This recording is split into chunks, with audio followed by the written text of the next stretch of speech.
দেখে আশা করি অনুভব করছো আমরা কোথায় গেছি। তো বনগাঁ থেকে আমি ট্রেন ধরে আমি দমদম নামি, দমদম থেকে নৈহাটি লোকাল ধরে শ্যামনগরে নামি। শ্যামনগর নেবে, শ্যামনগর থেকে যে শ্যামনগর ঘাটে চলে এসেছি, এটা গঙ্গার ঘাট। ফেরির ঘাটে বহুত ভিড় ছিল, বাইরের ভিড়টা না দেখলেও ভিতরের ভিড়টা তোমাদেরকে অবশ্যই দেখাবো। তো দেখো, টিকিট কেটে নিয়েছি আমি, 3টে টিকিট নিয়েছিলাম, আমরা 3জন ছিলাম।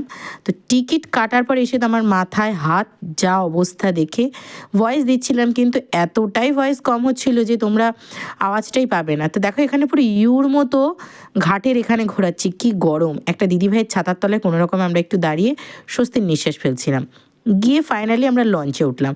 লঞ্চে দাঁড়ানোর জায়গায় নেই, কি গ্যাদারিং দেখতে পাচ্ছ তো, এই দেখো লঞ্চে, বুঝতে পারছো, দেখো চারিধারে ভিড়, দেখো লঞ্চটায় সেই ভিড়, কি আর বলবো। আমার তো ভয়ে মনে হচ্ছিল লঞ্চ না কি হয়। জয় মা গঙ্গা, গঙ্গাকে প্রণাম করলাম, আশা করি তোমরাও করো তাড়াতাড়ি। মা গঙ্গা পার হতে গেলে মাকে প্রণাম করতে হয়। তাই এই যে আমরা নেমে গেছি, নেমে এখন হেঁটে উঠছি। তো গিয়ে প্রচণ্ড খিদে পেয়েছে, আগে আমরা খেতে বসে গেছি, কারণ আগে খাওয়ার পেট পুজো, তারপর দুনিয়া শান্তি। তো পেট পুজোর জন্য বসে গেছি, নিরামিষ খাবার নিয়ে নিয়েছি। দেখো কী কী নিয়েছি খাবার ওখানে, আর ওরা দুজন ওখানে বসে বসে খাচ্ছে, সেটাই দেখাচ্ছিলাম। তো চলো আমি খেয়ে নিই, তোমাদের সাথে খাবারটা শেয়ার করছি। খাবারটা খুবই সুস্বাদু হয়েছিল, বাঙালিয়ানা। তো শুরু করলাম এই প্রথম প্যান্ডেল দিয়ে, সরি থাম্বেল ভুল করে বলে ফেলেছি।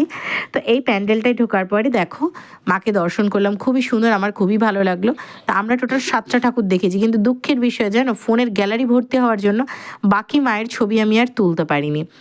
তো আমি তোমাদের সাথে সেই দুটো মায়ের ছবি শেয়ার করতে পারলাম না। তবে হ্যাঁ, যেই 2 কেজির গয়না পরা ঠাকুরের কথা যেটা থাম্বেলে ছিল, সেই ঠাকুরটা অবশ্যই তোমাদেরকে দেখাবো।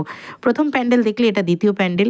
প্যান্ডেলগুলো কেমন হয়েছে অবশ্যই সেটা কমেন্ট করো। আমার তো খুবই ভালো লেগেছে। কলকাতা শহরে ঠাকুর দেখতে গেলে দুর্গাপুজোর সময় আমাদের যেরকম কষ্ট করতে হয়, সত্যি বলছি চন্দননগরে গিয়ে এক ফোঁটা কষ্ট করতে হয়নি, জানো। ওখানে কোনো লাইন নেই, তুমি তোমার মতো একদিক থেকে ঢুকবে, একদিক থেকে বেরোবে। হ্যাঁ, ভেতরে ঢুকলে বেশিক্ষণ দাঁড়াতে দেয় না ঠিকই, কিন্তু অতটাও চাপের কিছু না। প্রত্যেকটা মায়ের গায়ে সোনার উপর গয়নাতে মোড়া ছিল।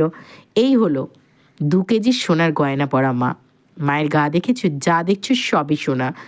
নগরে গিয়ে যদি রানীমাকে না দেখেছো তো কি দেখেছো?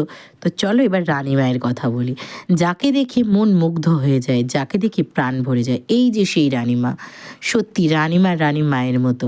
আমি মাকে দেখে তো খুবই আনন্দ পেয়েছি। তোমরা কেমন দেখে লাগলো প্লিজ সকলে কমেন্ট করো, ভালো লাগলে শেয়ার করো। Tata, bye bye.